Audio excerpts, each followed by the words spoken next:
हजरत उमर बिन अब्दुल अजीज Iraq में रहने वाली एक औरत थी। उस औरत का खामद फौत हो गया तो 5 बच्चियां यतीम थी।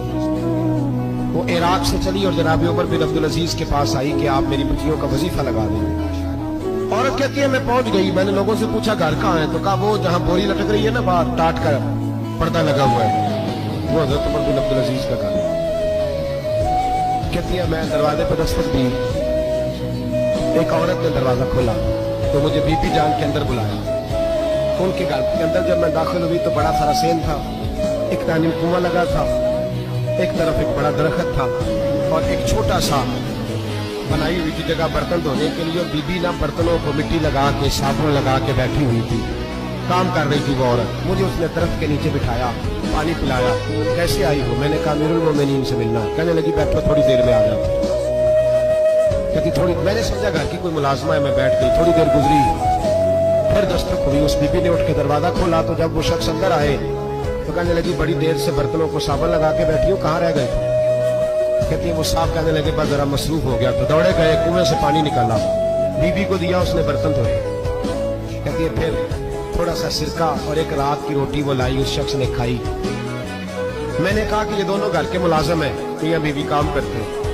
जब वो खाना खा चुके तो वो औरत मेरे पास आई, कहने लगी उठ के मिल लो अमीरुल मोमिनीन से।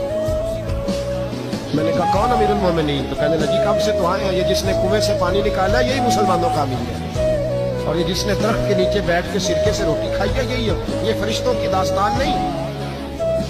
वो बीबी गई तो कहने लगी कि ये अमीरुल मोमिनीन है। कहा उठ के हाजिर हुई, कहा हुजूर मैं इराक से आई हूँ, मेरा खामद फौत हो गया, मेरी 5 बेटियां हैं, वजीफा लगा दे।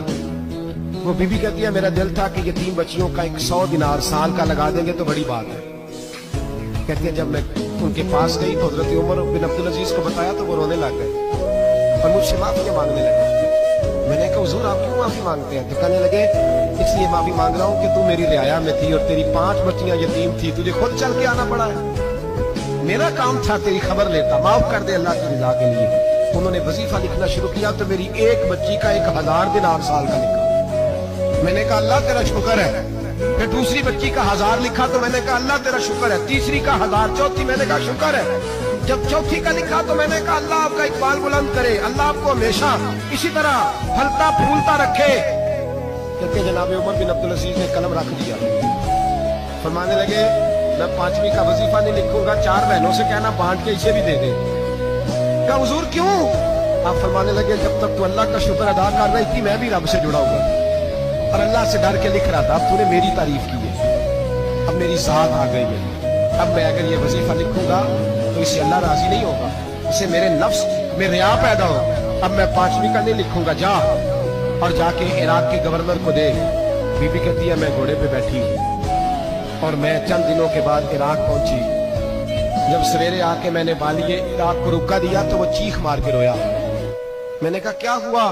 तो कहने लगा बीबी आज रात को हजरत उमर बिन अब्दुल अजीज का इंतकाल हो गया, फौत हो गया। तो इंतकाल कर, कहती मैं भी तड़प के रोई।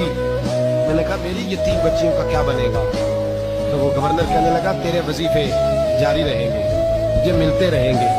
तो कहने लगी कैसे? कहने लगा मैं अगर तो गवर्नर रहा तो तेरा वजीफा जारी रहेगा, और अगर गवर्नरी से उतर भी गया तो मैं जाती तौर पे मालदार हूँ, फिर भी तेरी बच्चियों के माहाना पैसे पहुंचते रहेंगे। मैंने कहा तू क्यों देगा? कहती वो रो पड़ा। कहने लगा अगर अमीर हजरत उमर बिन अब्दुल अजीज जैसे हो तो फिर अल्लाह गवर्नरों के दिलों में भी रहम डाल दिया कर।